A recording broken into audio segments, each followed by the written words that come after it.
Hello friends, आप सभी का स्वागत है मेरे चैनल पे। तो आज हम डिस्कस करने जा रहे हैं एम्स सीआरई में रिहेबिलिटेशन वर्कर की वैकेंसी के बारे में। कौन कौन सी एम्स ने कौन कौन सी वैकेंसी अपडेट की है, कितनी सीट्स के लिए वैकेंसी है, एग्ज़ाम का पैटर्न क्या है, एग्ज़ाम का सिलेबस क्या है, फॉर्म फिलिंग की डेट क्या है, मोड ऑफ एग्जामिनेशन क्या है, ये सारी बातें हम इस वीडियो में डिस्कस करेंगे। तो देखते हैं, शुरुआत करते हैं हम इस वीडियो की। तो सबसे पहले हम इस वीडियो में डिस्कस कर लेते हैं डेट ऑफ एग्जामिनेशन की, जो कि है date of examination.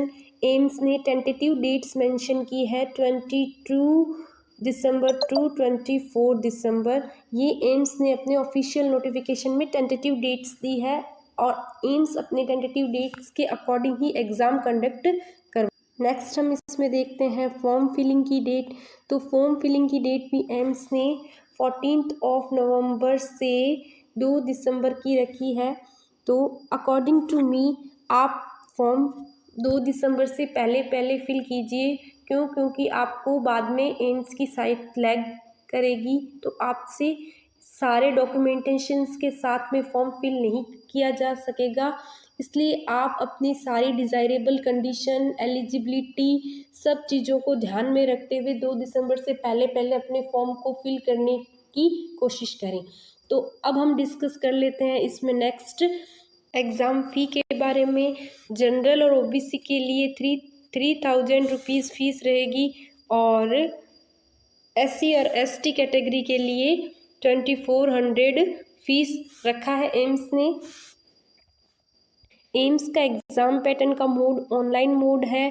Online mode के अकॉर्डिंग एम्स ने 100 क्वेश्चंस का पेपर रखा है, जिसमें से 20 क्वेश्चंस जीके, कंप्यूटर और एप्टीट्यूड के हैं, प्लस 80 क्वेश्चन सब्जेक्ट के हैं। ऑल क्वेश्चन एमसीक्यू टाइप्स हैं। जिससे इसके बाद हम देख लेते हैं क्वालिफाइंग मार्क्स की। रिहेबिलिटेशन वर्कर की एग्ज़ाम के लिए क्वालिफाइंग मार्क्स क्या क्या रखे हैं। जनरल और ईडब्ल्यूएस कैटेगरी के लिए 40% क्वालिफाइंग मार्क्स रखे हैं। ओबीसी कैटेगरी के लिए 35% क्वालिफाइंग मार्क्स रखे हैं और एससी और एसटी कैटेगरी के लिए और फिजिकल हैंडीकैप की कैटेगरी के लिए 30% क्वालिफाइंग मार्क्स रखे हैं एम्स ने। उसके बाद हम डिस्कस कर लेते हैं कौन कौन सी एम्स ने मल्टी रिहेबिलिटेशन वर्कर के लिए पोस्ट कंडक्ट की है। तो सबसे पहले एम्स भुवनेश्वर ने, एम्स पटना ने और एम्स भोपाल, 3 एम्स ने रिहेबिलिटेशन वर्कर के लिए पोस्ट कंडक्ट की है। इन्होंने एज का क्राइटेरिया रखा है 21 से 30 ईयर्स का। पे स्केल 6 रखा है, same as the AIIMS physiotherapist post vacancy. और इस वैकेंसी के लिए इन्होंने bachelor degree of physiotherapy with recognised institute और यूनिवर्सिटी से 2 ईयर का एक्सपीरियंस इन्होंने मांगा है। और इसके अलावा अगर आपके पास में बीपीटी के बाद 2 साल का एक्सपीरियंस नहीं है तो आप इस फॉर्म को अप्लाई करने के लिए एलिजिबल नहीं है। इस फॉर्म को वही कैंडिडेट अप्लाई कर सकते हैं जिनके पास बीपीटी के बाद में 2 साल का एक्सपीरियंस है। एक्सपीरियंस भी विद इंटर्न नहीं काउंट होगा। विदाउट इंटर्न आपने कहीं पे 2 साल मल्टी स्पेशलिटी हॉस्पिटल में वर्क किया है, वो ही काउंट होगा। इसके अलावा जिन्होंने रिहेबिलिटेशन में डिप्लोमा किया है, उसके बाद आफ्टर 5 ईयर्स का एक्सपीरियंस हो विद रजिस्टर्ड फिजियोथेरेपी काउंसिल, वो कैंडिडेट इसमें अप्लाई कर सकते हैं। इस पोस्ट के लिए, मल्टी रिहेबिलिटेशन वर्कर की पोस्ट के लिए fresher BPT pass out apply नहीं कर सकते। और 3 एम्स ने इस वैकेंसी को कंडक्ट किया है।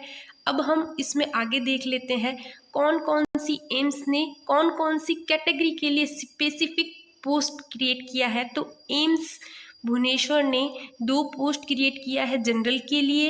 एम्स पटना ने 1 पोस्ट क्रिएट किया है जनरल के लिए और 1 पोस्ट क्रिएट किया है ओबीसी के लिए। एम्स भोपाल ने 1 पोस्ट क्रिएट किया है जनरल के लिए। एक और इन्फॉर्मेशन मैं शेयर करना चाहूँगी आप सभी के साथ, क्योंकि यह मोस्टली स्टूडेंट्स के साथ ही कन्फ्यूजन होगा कि हम इसके लिए सेम पोस्ट के लिए एम्स फिजियोथेरेपिस्ट के लिए भी 2 साल का एक्सपीरियंस मांगा है, रिहेबिलिटेशन के लिए भी 2 साल का एक्सपीरियंस मांगा है। तो क्या सिंगल फॉर्म से दोनों एग्ज़ाम दे सकते हैं क्या?